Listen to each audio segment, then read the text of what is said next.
Well, Sean, thank you so much for being here today. If you can first start by telling me your name and spell it out for us. This is fun already. My name is Seanathan Polidore, and I'll spell it as Seanathan, and my last name is Polidore, Polid as in dog, Ore as in Edward, and I've trained myself to spell it phonetically like that because people always mess it up. Gotcha. So tell me about where you're from. Where did you grow up? So I was born and raised in Franklin, Louisiana. It's about an hour from here.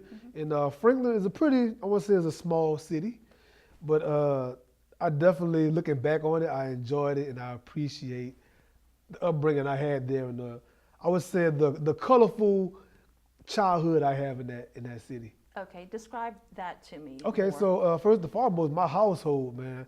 My grandfather being a 60-plus year preacher, my grandmother being a 40-plus year educator. My mom is now currently 20-plus year educator. And then my Aunt Sharon, strong education background, strong woman within herself. And I was the only child as far as from my mom. But my cousins were in the household too, so you had all of us in this nest of love and affection and uplifting and encouragement. So we were always allowed to be free in our thinking. Like when I was small, I wanted to be a ninja. I was just so hell-bent on, I'm gonna be because I'm a child of the 80s.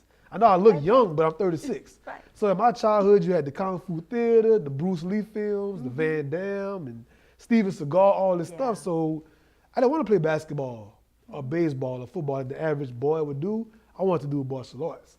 And my mom never one time told me like I couldn't do it.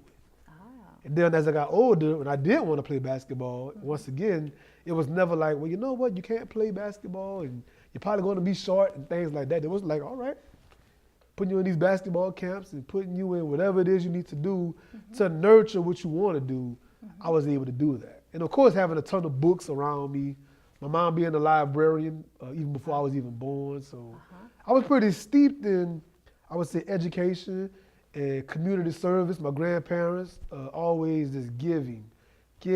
All my childhood memories of my grandfather and my grandmother taking care of older people in the community, like physically, literally, helping out families with their food, or going to court for somebody, or bailing somebody out of jail.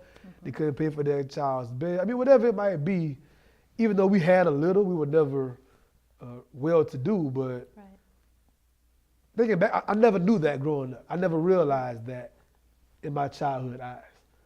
So, tell me, after high school, what did you do then? I graduated, let's say I graduated like May 26th on a Friday or something. I was in boot camp like on Tuesday, United States Navy. I did 4 years from 2000 till 2004. I did my 4-year terms in the Navy. I visited about like 23 countries or so. Which countries? I can't remember all of them because it's kind of like a blur, but I remember Indonesia, Guatemala, Panama twice. We went to Darwin, Australia like 3 times. Went to Pattaya, I think it's called, Thailand, before the tsunami and everything. I went there like 4 times. Singapore, Bali, Costa Rica. I'm just trying to pull in some places that stand out. Being in the Tokyo, military, Okinawa. What did that teach you? Self-reliance would be the word. Because I was this kid from this small town, and I kind of grew up in like I want to say like a Nickelodeon or a Disney household. Like I was shielded from a lot of the ills of the world. And I really, really thought when I left home, like if you was a great person and you did the right thing, like good things happen to you. And then the minute I left to go to boot camp and I'm across the country and I'm in different environments with people from all around the world, literally, you realize quickly like that's not the way life actually works. Despite being a good person or doing the right thing, making the right choice, it's not always to your advantage. To be that person. Did you make some wrong choices? A lot, of course. I was never perfect, so I never got in trouble with the law. I was never arrested, anything like that, but I did my share of adolescent and young man, not understanding how to control your emotions and how to have coping skills and how to redirect and refocus. I think the military taught me the most to adjust, adapt, overcome. That's the major thing I can remember in my mind from the military. adjust, adapt, over after the Navy, in all parts of life. After the Navy, what did you do then? I came home in 2004. I was so glad to be back. I totally hated my military experience. It wasn't a gun hole thing for me. Okay. I got into a lot of trouble in the military, so I couldn't wait to get back home and hit the ground running. I kind of always had an entrepreneurial spirit, I guess, so like I couldn't wait to do what I want to do in my own terms. I came back for a little bit, worked at the Walmart in Bayou Vista, and then I moved to Atlanta, Georgia with my brother and his wife, and started being a personal trainer in Atlanta, Georgia at Bally Total Fitness, and that just spearheaded my fitness journey, which is a whole nother story. It is. So Sean, I know that you recently wrote a book. Yes, Tell me ma'am. about that. Tell me what influenced you to do it and what inspired you to write it. So yes, ma'am, my book is What's Your Kick? The Guide to Unlocking Your Passion. And so what inspired me to write it is doing my work as a child psychologist predominantly, and then my years of personal training, I just realized that so many people I met, they were the most frustrated, and they had depression and anxiety and fears and worries, which is on the actual cover. The man is kicking through bricks. He's kicking through depression, fear, anxiety, all those things, because I realized they didn't have a really set a purpose or an aim or a compass in life. And the people I realized that did have enthusiasm when they walked into the room, they commanded people's attention, they seemed to be in total control of themselves, they were definitely set on a chief aim and purpose in life. So the book is a self-help book designed to help the reader really think about and draw out what is their real interest and purpose in this life. Right, and it's an interactive book. Yes, at the end of every chapter, I have 5 to 7 questions for the reader to sit down with a pen and paper, I advise, or even write inside the book and think about some of these questions in every chapter, like what have I been doing or what haven't I been doing? What do I need to start doing? Things like that. Really help them flesh that out. So if a person just speed reads it and don't answer the questions, they're missing 80% of the point, the content. That's a good exercise for someone to learn more about themselves. And so many parents have bought multiple copies because they're sitting there doing it with their kids. Like they get some milk and cookies or whatever, and they sit around the table and they're using it for a conversation piece. Sure. Teachers are using it in their classrooms. My fellow counselors use it with their clients. So I'm very proud that it's being used in multiple Right. I know this is your first book. Yes, Do you it is. plan on writing a series? Yes, I am already working on book 2 as we speak. Okay. And book 2 is called The Power of Your Circle.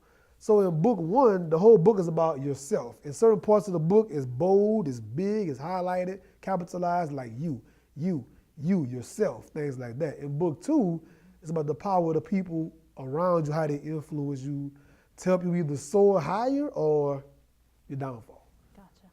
That's book 2. Well, I know you mentioned that you like to read and you've always been. Oh, my God. What are some of your favorite books? If you had to pick, Okay, top 3 or several. And I do this all the time. There's a book called When the World Was Black, Volume 1 and Volume 2. They're both about 400 plus pages apiece. Also, Malcolm X, the autobiography of Malcolm X. That really set my world on fire. We Were 8 Years in Power by Ta-Nehisi Coates. I love his writings. And I'll give you one last one, would be Destruction of a Black Civilization by Dr. Chancellor Williams, written from the 60s. So I love African history, African American history. So most of my bookshelf is African American history and things from the 1800s or 1920s and historian of sort. Gotcha. I know you recently joined AOC as a member here, so thank you for doing that. What do you plan to achieve at AOC? Well, at AOC, one of the main reasons why I joined it, because you guys have a wonderful facility with the studios and the cameras and mics and everything a person would need to really, I would say, reach the community at a high level with a quality product. So for the past 12 years, I've been public speaking at different schools and events. On my social media, I do videos 4 or 5 times a week with my laptop or my cell phone, whatever I have. So I wanted to enhance the quality of my videos to be able to reach a wider audience. Hopefully, so at the AOC, I plan on using your studio to the fullest capacity and learn from your classes. I plan on using the podcast. I love podcasts. When I'm driving my car, I don't really play music at all. I binge on podcasts. So I want to be able to create a very educational, interactive podcast here at the AOC, and I plan on recording the audio version of my book. So I plan on going to your studio to use your equipment to record the highest quality sound book. I know that you're an influence to people of all ages, but especially the youth. What message do you have to send out, or what message do you like to tell the students of today? I think one of my main messages for kids when I go to the schools is expand your vision. Because a lot of kids, I'm talking to these schools where it's a lower economic situation. Maybe it's a D-rated or F-rated school. It's not the best situation going on. So those kids, a lot of times, they're only seeing what's in front of them. When you ask a kid, what you want to be when you grow up? They're only thinking about what they see their parents or people around them doing. They're not thinking about the vast possibility in this globe, in the global economy. You can do all kinds of things. What school you want to go to? They always going to say UL or SLCC or something that's close, not real. You can go to school abroad if you want. You can go to school anywhere. There are thousands of schools in the country besides what's down the street. So it's always about helping them expand past what you're seeing in front of you. There's a whole lot more to this experience. And I think the military, once again, leaving home, the biggest takeaway for me was getting a chance to get a global experience when I came back. My mindset was so expanded versus my classmates that never left. And I talk to them, you can tell they've never left. They've never seen further things. So the main thing is this to once again, back to books. If you can't afford to literally get on a bus or a train and leave, you can go wherever you want in the book. You can go to Mars, you can go to Saturn, you can go wherever you want in a publication. So yeah, that's my main thing. Expand the vision. Very good. Do you, because again, I do find you to be very motivational, as many other people in the community do.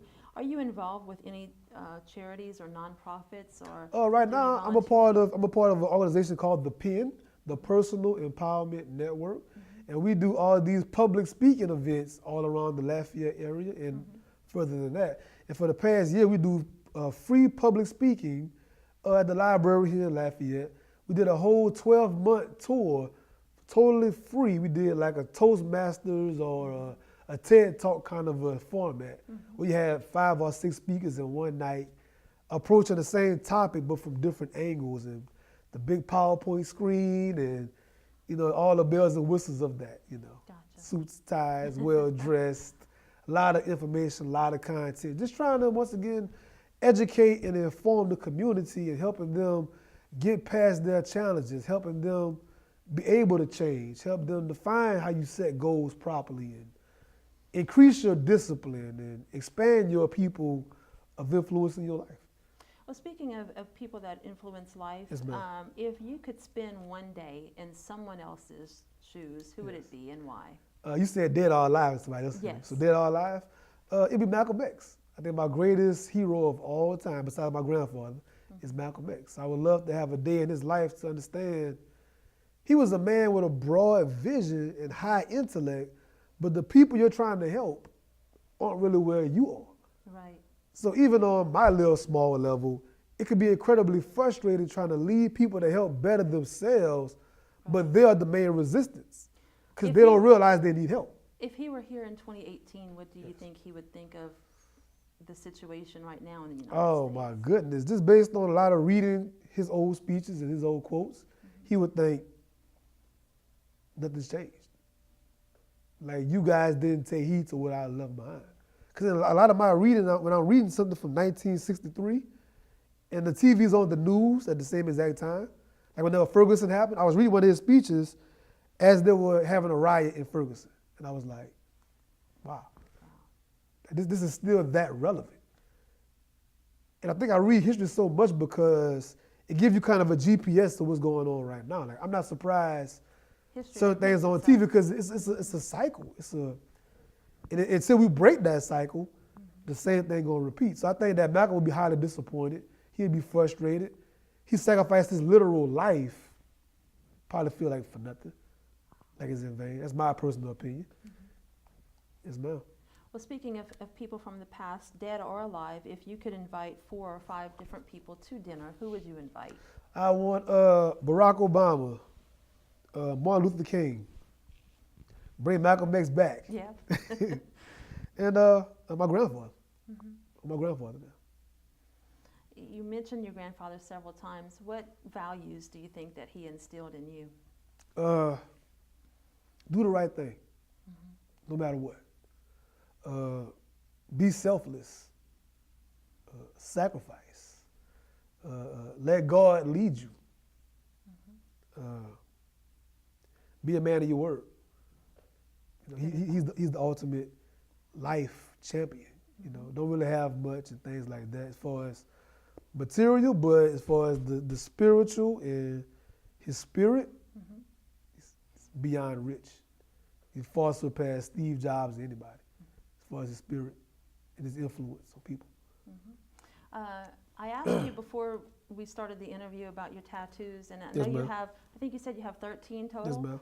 So tell me about the ones that I see here on your arm. On my arm in the front, it says Heaven Sent. So at the time when I got it, I was in the military, and I felt like I was changing, I was evolving. And it kind of was a guidepost to myself, like when I go back home, I want to be a blessing to somebody else. I wanted somebody else to feel like this guy is a godsend. So it was like Heaven Sent, you know, be as if from heaven. And then on my forearm in the front, it says King of Kings. So people most time relate to the Bible verse about Jesus being the King of Kings, Lord of Lords, etc. But this is about me being a man, a king in my own right, trying to help other young men see the kingship inside of themselves. Not many young guys feel the self-pride, the self-worth, the way they use their bodies, the way they don't value their bodies, the way they don't value their own thought, the way that they are so reckless and careless. So therefore, they value somebody else's life even less because I don't value my own life. I can easily take you out because I don't value my life. Who are you? So helping them realize you are a king. You are great. You are a champion. You got greatness inside of you. You are somebody on this planet. And God gave us all unique skill sets and gifts. So if you're not acknowledging that in yourself, you are depriving the whole world of something that they should have. That's what it's about. King of Kings. How does religion play into your life?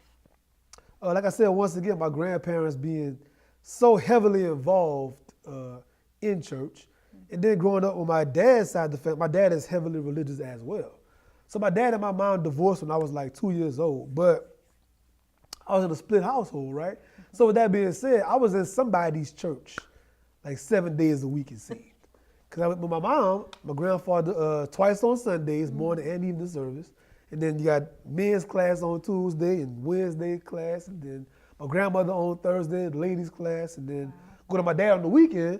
We're going with him, if I'm with him on Sunday. So like all days in the week, for most of my childhood, adolescence, and early teenage years, I was steeped in church and religion and reading the Bible cover to cover and going to all these conventions and assemblies. But it gave me a guideline of how you do conduct yourself, how you dress, how you study, how you speak to people, how you treat people, what you don't do to people, how you govern yourself. I got those things from religion directly. I would be surprised if you have any, but do you have any fears or phobias? I do. Okay. I'm human, right? I seem like Superman sometimes, but no, I got fears. One of my main ones is happening right now as we speak. Being interviewed? No, this is easy. This is helping me right now. This is therapy right now. Okay. I'm losing my grandparents, you know. We having a family situation going on with my grandmother right now, and my worst fear ever since I was a little boy was losing my grandparents. And now I'm 36, so that means they're older too. Yeah. So losing them is just the most horrible thing in the world to me. And yeah, that's happening. So I'm good. Okay. I got it. Good. I'm professional. I got it. Okay. I can do this. Come on. All right. Yeah, you Let's got go. it. Let's Just go. 2 more questions. I'm good. We are halfway through the year now. We're Yeah. in June. Halftime. By the time that's right. I did a video called Halftime a couple of days ago about that. But keep on. What do you foresee for the rest of 2018 for yourself? For myself, man, I have a lot more book signings to do. I'm invited to speak on men's health panels. I'm very proud about that. I've been invited to speak at a Boys to Men Summit in July. Very proud about that. Working on the second book. My partner in crime working on a book himself, so I'm proud to help him push his book forward, be a springboard for him. A lot more educating people, a lot more sharpening my craft in public speaking, a lot more studying harder, just to find more concise ways to get people's attention and making them better themselves. So that's my AT in a nutshell. It's just a lot more speaking and a lot more passing the message. Where do you see yourself in 10 years? Oh my God. In 10 years, the big picture, I call it, hopefully traveling the world via public speaking. It's my ultimate best case scenario. I love traveling, so I would love to travel with my family. I think travel is the best form of education. So helping my kids see different parts of the world that I didn't see until I was a grown man, helping them see that early. You know, taking that learning curve and making it sharp. So traveling via me speaking. So it's like being paid twice. Well, 3 times rather. Yeah. I'm getting paid for the event. Everything's paid via me being there for the event. And then ultimately, I'm traveling. I'm seeing the world. Love it. Yes. Last question. How would you like to be remembered? Wow. A man of service. Back to my grandfather's bread and butter, just service, selfless, always willing to help. Whenever the phone rang, no matter what time it is, always willing to answer, willing to deliver. It just really, really help people change their lives, what I would really want. And one person said, well, Sean said or did this, and because of that, X, Y, Z, then I've done my mission. I lived a full life, whether I get rich or not.